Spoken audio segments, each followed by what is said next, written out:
This is Sportscentre. Hey, I'm Luca Cairns-Celebre, and tonight we have a big one, as Canada are looking to punch their ticket to the semifinals of the World Juniors against Slovakia. And to tee this one up, we're joined by a very special guest, Mark Masters. How's it going, Mark? Elimination hockey is my favorite kind of hockey, Luca. So, Mark, we know how Canada has fared here in recent years. 2 straight exits in the quarterfinals. So what's different this time around? Well, they finished first in the group, so that's one thing that's different. They're also facing a different opponent, and Canada has never lost to Slovakia at the World Juniors. One other difference, it looks like Canada is making a change in net for this game. Jack-Ivan Kovac, the first goalie off the ice at the morning skate, so that also contributes to there being a different feel around the team going into this game. Okay, Mark, last time these two nations met, Connor Bedard scored that iconic overtime winner in the quarterfinals back in 2023. Is there someone we can expect to step up like that tonight? Well, Canada certainly hopes it doesn't have to work overtime here tonight, but the playoff round of the World Juniors, this is when legends are born. Gavin McKenna is who I have my eye on here tonight. He's the draft-eligible dynamo on this year's team. He told me today these are the games he lives for, and he's hoping that Canada will experience their own Connor Bedard-type moment at this year's World Juniors. Thanks so much for joining us, Mark. Luca, it's the knockout stage, and we just knocked that hit out of the park. You can catch the rest of the quarterfinal action right here on TSN today, and that includes Canada taking on Slovakia. That one goes at 8:30 p.m. Eastern, 5:30 p.m. Pacific.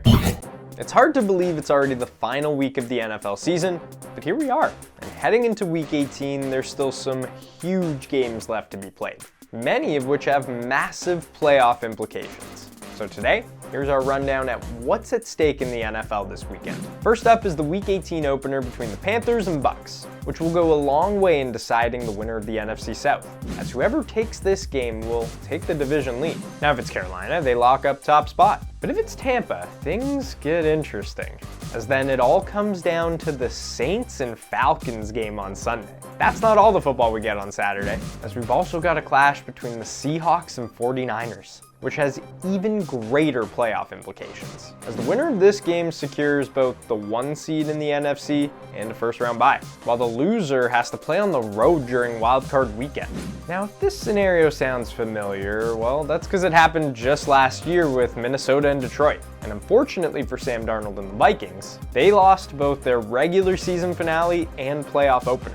Down in Seattle, Darnold hopes he and the Seahawks finish on the winning side of things this time around.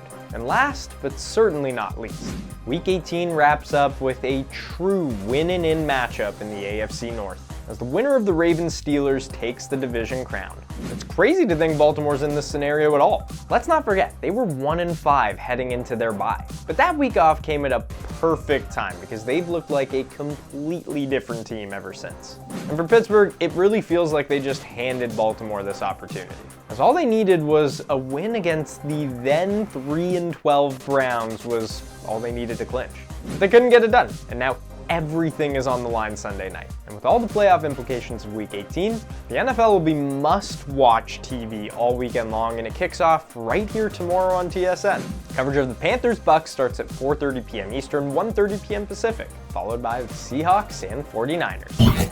A couple days ago, Hockey Canada announced its roster for the Men's Olympic Hockey Tournament. And today, it was Team USA. And this is what the roster looks like.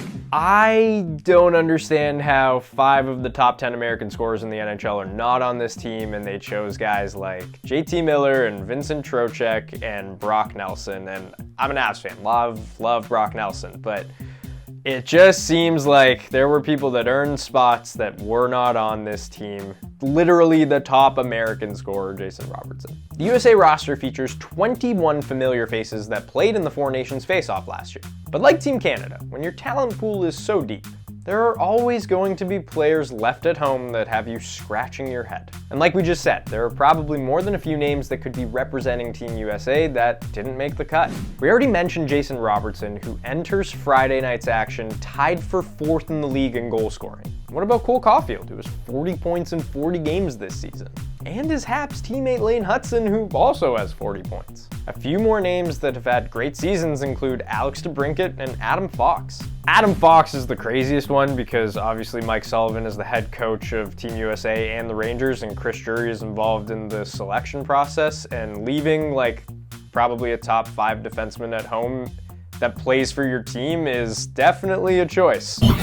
All right, let's get back to the NFL where we have a couple massive games tomorrow. So it's only right we hit you with some fast facts presented by FanDuel.